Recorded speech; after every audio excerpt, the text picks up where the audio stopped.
Hallelujah, praise the Lord. Hallelujah, praise the Lord. तो आज हम लोग देखेंगे यूहन्ना 14 और उसका 15 से लेकर 31 तक।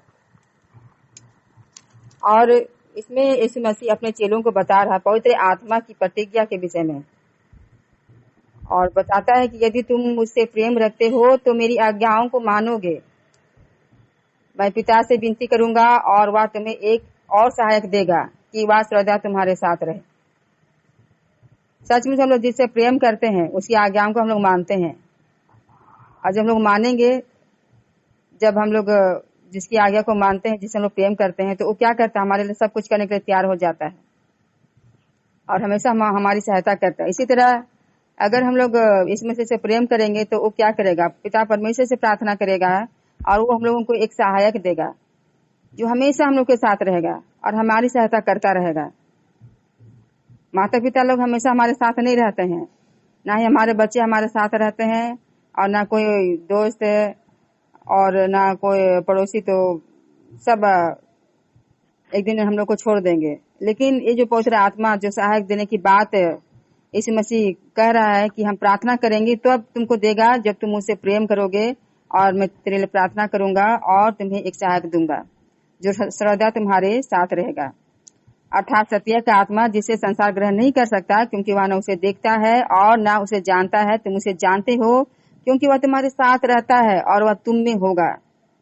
तो सत्य का आत्मा जो हमेशा सच बोलवाएगा हम लोग से, और जो सच बोलेंगे वो लोग क्या करेंगे, लोगों का अनुग्रह पाएंगे और परमेश्वर का भी अनुग्रह पाएंगे, क्योंकि संसार इस सत्य को नहीं देख पा रहा है और सत्य तो यीशु मसीह है और वही हमारे साथ रहेगा, वो हमारे अंदर होगा। और फिर कहता है कि मैं तुम्हें अनाथ नहीं छोड़ूंगा, मैं तुम्हारे पास आता हूँ। तो हमारा परमेश्वर हमें अनाथ कभी नहीं छोड़ेगा। लोग छोड़ देंगे, हमारा परमेश्वर नहीं छोड़ेगा अनाथ, क्योंकि वो फिर आएगा, आने का वादा किया है। और थोड़ी देर रह गई है कि फिर संसार मुझे ना देखेगा, परंतु तुम मुझे देखोगे, इसलिए कि मैं जीवित हूँ, तुम भी जीवित रहोगे। तो जैसे यीशु मसीह जीवित है और संसार उसको नहीं देख रहा, लेकिन हम लोग उसको देख रहे हैं, उसको अपने कामों के रूप में। जब हम लोग भलाई का काम अपने जीवन में देखते हैं, तब हम लोग इस मसीह को देखते हैं कि ये हमारे साथ है, और इस तरह उसको हम लोग देख पा रहे हैं। लेकिन संसार उसको नहीं देखेगा, क्योंकि यीशु मसीह जीवित है।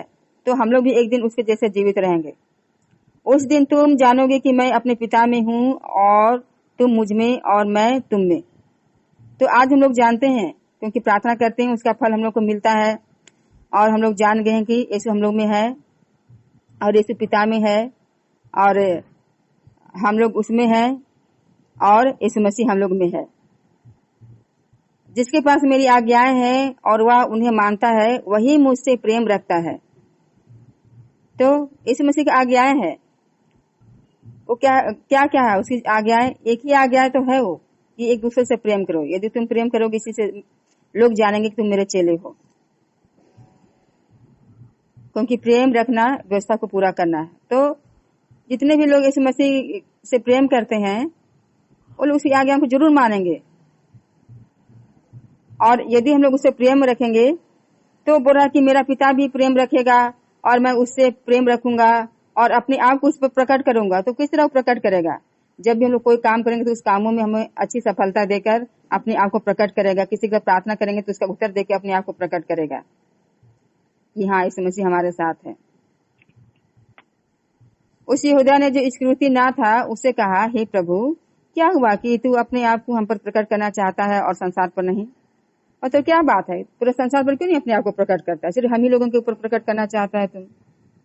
यीशु ने उसको उत्तर दिया, यदि कोई मुझसे प्रेम रखेगा तो वह मेरे वचन मानेगा, वचन को मानेगा, और मेरे पिता उससे प्रेम रखेगा और हम उसके पास आएंगे और उसके साथ वास करेंगे। तो जो प्रेम करेगा उसको अपना महिमा दिखाएगा, अपने आप को प्रकट करेगा, और पिता परमेश्वर और यीशु मसीह दोनों आएंगे, उसके साथ वास करेंगे, उसके साथ रहेंगे। और जो मुझसे प्रेम नहीं रखता वह मेरे वचन नहीं मानता। सच में जो लोग प्रेम नहीं करेगा, वचन कैसे मानेगा? चाहे वो बेटा बेटी का हो, चाहे माता पिता का हो, चाहे किसी का भी प्रेम नहीं रखता तो उसका बात नहीं सुनेगा। और इसी तरह हम लोग भी परमेश्वर से प्रेम नहीं करेंगे तो उसका वचन को हम लोग नहीं मानेंगे। और जो वचन तुम सुनते हो वह मेरा नहीं वरन पिता का। देखो, तो अभी भी जो वचन हम लोग सुन रहे हैं वो हम लोगों का वचन नहीं है, ना ही यीशु मसीह का वचन है, वो पिता का वचन है जिसने मुझे भेजा। ये बातें मैंने तुम्हारे साथ रहते हुए तुमसे कही, परंतु तुम सहायक अर्थात पवित्र आत्मा जिसे मेरे पिता मेरे नाम से भेजेगा। देखो, पिता परमेश्वर यीशु को, अपना प्रिय पुत्र को यीशु के नाम से भेजा। अब ये बोल रहा है कि पवित्र आत्मा भी वो क्या करेगा, पिता मेरे नाम से भेजेगा, मतलब यीशु के नाम से भेजेगा। क्योंकि जब यीशु मसीह दुनिया में था तब वो बात कह रहा है कि पवित्र आत्मा जिसे पिता मेरे नाम से भेजेगा वह तुम्हें सब बातें सिखाएगा। तो आज पवित्र आत्मा हमारे अंदर वो सब बातें हम लोग सिखा रहा है, क्या किसी को कहना है, कैसा चलना है, कैसा खाना पीना, सब मामले में वो हम लोग को सिखाता जा रहा है।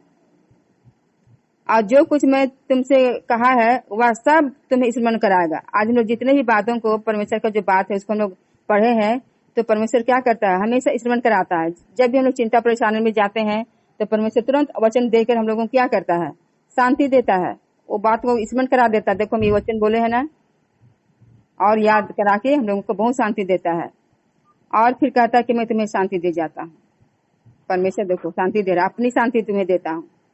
संसार जैसे देता है, जैसे टीवी देखने में या मौज मस्ती करने में, पार्टी मनाने में, अच्छा कपड़ा पहनने में, फैशन करने में, तो संसार ये सब शांति दे रहा। खाने पीने अच्छा खा पी रहे हैं, तो संसार ऐसा शांति देता है जो पल भर का होता है।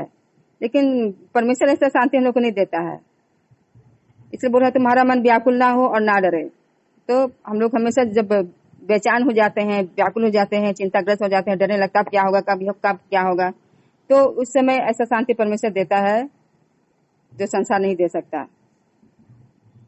तुमने सुना है कि मैंने तुमसे कहा मैं जाता हूँ और तुम्हारे पास फिर आऊंगा। तो यीशु मसीह चला गया है, लेकिन फिर वो आने वाला है, आएगा। एक बार तो वो पापियों के लिए आया था और अपना जान दे दिया पापियों के लिए, ताकि उसके मारे जाने से जो पापी लोग हैं वो धर्मी कहलाने पाए और उनका पापों की क्षमा हो जाए, और उसके जी उठने के द्वारा वो लोग धर्मी ठहराए गए हैं। अब जब हम लोग धर्मी ठहराए गए हैं यीशु मसीह के जी उठने के द्वारा, उस पर विश्वास करने के द्वारा, तो वो फिर से आएगा और फिर आएगा। और जितने लोग पापी लोगों के लिए नहीं आएगा, इस बार वो धर्मियों के लिए आएगा, जो उस पर विश्वास करते हैं उनके लिए आएगा, उसको ले जाएगा और पापियों को छोड़ देगा। यदि तुम मुझसे प्रेम रखते तो इस बात से आनंदित होते कि मैं पिता के पास जाता हूँ। सच में हम लोग बहुत आनंदित हैं कि वो पिता के पास जाएगा, हमारे लिए प्रार्थना करेगा और हम लोगों को भी एक दिन उसके पास ले जाएगा। तो इस बात से हम लोग को बहुत आनंदित होना चाहिए कि हमारे नाम स्वर्ग में लिखे गए हैं। इससे आनंदित मत हो कि तुम्हारे द्वारा दुष्ट आत्माएं निकलती है, तुम प्रार्थना करते हो तो उसका उत्तर मिलता है और तुम हर अच्छा फैसिलिटी का लाभ उठा रहे हो, अच्छा खा रहे हो, अच्छा पहन रहे हो, अच्छा घर में हो। इससे आनंदित मत हो, लेकिन इससे आनंदित हो कि मैं पिता के पास जाता हूँ, क्योंकि पिता मुझसे बड़ा है। और चेलों को भी ऐसे ही बोलता है कि तुम्हारे नाम स्वर्ग में लिखे गए हैं। तो हम लोग इस बात से आनंदित होना है। और मैंने अब इसके होने से पहले, अब हुआ भी नहीं है, तुमसे कह दिया है। जब हो जाएगा तो तुम लोग विश्वास करना, कि तुम विश्वास करो। मैं अब तुम्हारे साथ और बातें ना करूंगा, तो और बातें नहीं करेगा और ज्यादा, क्योंकि इस संसार का सरदार आ रहा है। मुझ पर कोई मतलब बोल रहा है कि मुझ पर उसका कोई अधिकार नहीं।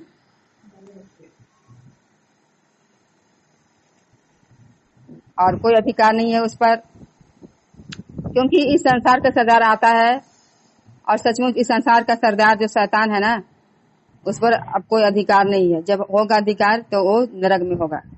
परंतु वह इसलिए होता है कि संसार जाने की मैं पिता से प्रेम रखता हूँ। हाँ, क्योंकि इसलिए हो रहा है, इसलिए यीशु मसीह के साथ ऐसा होगा, क्योंकि यीशु मसीह पिता से प्रेम करता है, इस संसार से प्रेम नहीं करता है।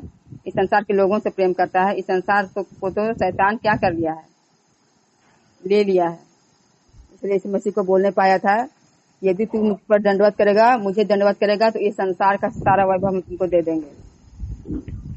लेकिन संसार को यीशु मसीह बताना चाहता है कि वो पिता से प्रेम रखता है, और जैसे पिता ने मुझसे आज्ञा दी है बिल्कुल ऐसा ही करता है। परमेश्वर आशीष इस वचन के द्वारा